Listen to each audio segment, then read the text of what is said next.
Hello friends, welcome back to my channel. இன்னைக்கு நம்ம சேனல்ல ஒரு சூப்பரான சைனீஸ் கடாய் சிக்கன் ஃப்ரை தான் எப்படி செய்யறதுன்னு பார்க்க போறோம். வாங்க வீடியோக்குள்ள போலாம். நீங்க ஃபர்ஸ்ட் டைம் என் வீடியோ பார்க்கறீங்கன்னா மறக்காம என் சேனலை சப்ஸ்கிரைப் பண்ணிருங்க. கூடவே பக்கத்துல இருக்க பெல் ஐகானையும் கிளிக் பண்ணிருங்க. இதுக்கு நான் 1 kg சிக்கன் எடுத்துர்க்கேன். ஒரு ஜார் எடுத்துட்டு அதுல கொஞ்சம் கறிவேப்பிலையும் கொஞ்சம் மல்லி இலையும் போட்டுக்கங்க. அது கூட ஒரு ஸ்பூன் அளவுக்கு ஜிஞ்சர் garlic பேஸ்ட் போட்டுக்கலாம். இது கூட ஒரே ஒரு பச்சை மிளகு போதும். இதையும் போட்டு மிக்ஸியில் நல்லா அரைச்சி எடுத்துக்கலாம். பாருங்கள், இந்த அளவுக்கு மிக்ஸியில் அரைச்சி எடுத்துக்கலாம். இப்போ நம்ம சிக்கன் கூட இந்த அரைச்சி வச்ச பேஸ்ட்டை போட்டுக்கலாம். ஓகே, அது கூட ஒரு 2 டேபிள் ஸ்பூன் அளவுக்கு மிளகாத்தூள் போட்டுக்கலாம். 2 டேபிள் ஸ்பூன் அளவுக்கு மல்லித்தூள் போட்டுக்கலாம். அது கூட ஒரு 1/2 டேபிள் ஸ்பூன் அளவுக்கு மஞ்சள் தூள் போட்டு தேவையான அளவுக்கு உப்பும் போட்டுக்கலாம். இது கூட ஒரே ஒரு ஸ்பூன் அளவுக்கு கார்ன்ஃப்ளவர், அதிகமாக வேண்டாம், ஒரே ஒரு ஸ்பூன் அளவுக்கு கார்ன்ஃப்ளவர் போட்டுக்கலாம். இப்போ இது எல்லாத்தையும் சேர்த்து நல்லா மேரினேட் பண்ணி மிக்ஸ் பண்ணி வச்சுக்கலாம். ஓகே, சூப்பராக மசாலா எல்லா சைடும் ஸ்ப்ரெட் ஆகிற மாதிரி நல்லா மிக்ஸ் பண்ணிக்கோங்க. ஓகே, இந்த அளவுக்கு இது ஜஸ்ட் ஒரு 10 மினிட்ஸ் மட்டும் வச்சா போதும். அதிக நேரம்லாம் வைக்க வேண்டாம். ஜஸ்ட் ஒரு 10 மினிட்ஸ் வச்சுட்டு நம்ம ஃப்ரை பண்ணிக்கலாம். கொஞ்சமாக ஒரு பேனில் ஆயில் ஊற்றிக்கோங்க. நம்ம ஷாலோ ஃப்ரை தான் பண்ண போகிறோம். அதில் கொஞ்சம் கருவேப்பிலை கட் பண்ணி போட்டுக்கலாம். கொஞ்சம் மல்லி இலையும் கட் பண்ணி போட்டுக்கலாம். இப்போ நம்ம மேரினேட் பண்ணி வச்சுருக்க சிக்கன் பீசஸை இந்த ஆயிலில் போட்டுக்கலாம். ஓகே, கொஞ்சம் கொஞ்சமாக போடலாம். எல்லா சிக்கனும் ஃபுல்லாகவே போட்டுற வேண்டாம், கொஞ்சம் கொஞ்சமாக போட்டுக்கலாம். பாருங்கள், இந்த மாதிரி போட்டு நம்ம 2 சைடுமே ஃப்ரை பண்ணி எடுத்துக்கலாம்.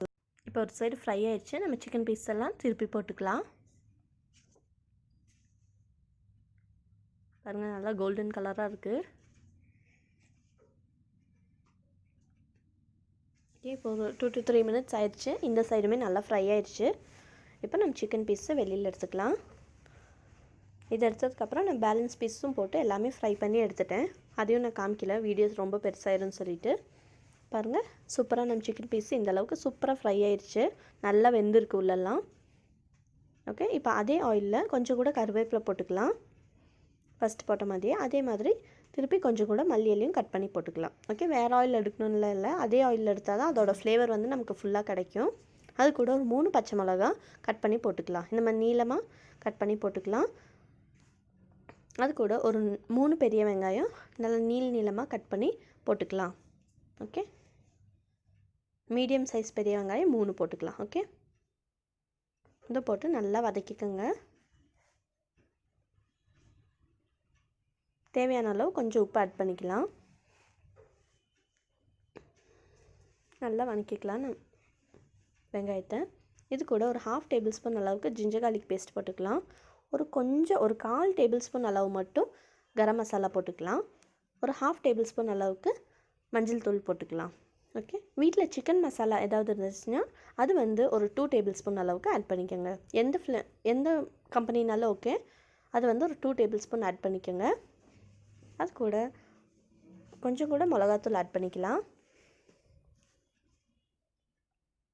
ஒரு 1 டேபிள் ஸ்பூன் அளவுக்கு சோயா சாஸ் ஆட் பண்ணிக்கலாம். இதில் இந்த ஸ்டேஜில் தான் ஆட் பண்ணணும். வெங்காயம்லாம் நல்லா வதங்கினதுக்கப்புறம் தான் நம்ம சோயா சாஸ் ஆட் பண்ணணும், ஃபஸ்ட்டே ஆட் பண்ணக்கூடாது. அது கூட ஒரே ஒரு ஸ்பூன் கார்ன்ஃப்ளவர் வந்து நான் தண்ணியில் மிக்ஸ் பண்ணி வச்சுருக்கேன், அதை வந்து ஆட் பண்ணிக்கலாம். அது வந்து இந்த கிரேவிக்கு வந்து கொஞ்சம் திக்னஸ் தரும், அதுக்காக தான் ஒரு ஸ்பூன் கார்ன்ஃப்ளவர் லைட்டாக தண்ணியில் மிக்ஸ் பண்ணி நம்ம ஆட் பண்ணுறது. ஓகே, இப்போ நம்ம 2 ஸ்பூன் அளவுக்கு டொமேட்டோ சாஸ் இதில் ஆட் பண்ணிக்கலாம். இதை ஆட் பண்ணி நல்லா மிக்ஸ் பண்ணிக்கோங்க. பாருங்கள், இப்போ இந்த சாஸ் எல்லாம் வெங்காயத்தோட சூப்பராக மர்ஜ் ஆகி சூப்பராக அந்த கலரே சூப்பராக இருக்குது. இப்போ நம்ம ஃப்ரை பண்ணி வச்சுருக்கிற சிக்கன் பீஸை இது கூட போட்டுக்கலாம். இப்போ இந்த சிக்கன் பீஸும் போட்டு எல்லாமே நல்லா பரட்டிக்கங்க. இந்த சிக்கனும் அந்த மசாலா எல்லாமே நல்லா ஒட்டுக்காக சேர்கிற மாதிரி நல்லா மிக்ஸ் பண்ணி விட்டுக்கோங்க. மேலே கொஞ்சம் ஃப்ரெஷ்ஷான மல்லி இலை போட்டு ஜஸ்ட் ஒரு 2 to 3 மினிட்ஸ் மட்டும் இதை குக் பண்ணால் அந்த மசாலாவில் சிக்கனில் சூப்பராக பிடிச்சிரும். நம்ம சூப்பரான சைனீஸ் சிக்கன் ஃப்ரை சூப்பராக ரெடி ஆயிடுச்சு. கண்டிப்பாக இந்த ரெசிபியை ட்ரை பண்ணிட்டு உங்கள் கமெண்ட்ஸ் என்கிட்ட ஷேர் பண்ணுங்கள். உங்களுக்கு எல்லாம் என் வீடியோ பிடிச்சிருந்தா மறக்காமல் லைக் பண்ணுங்கள், ஷேர் பண்ணுங்கள், சப்ஸ்கிரைப்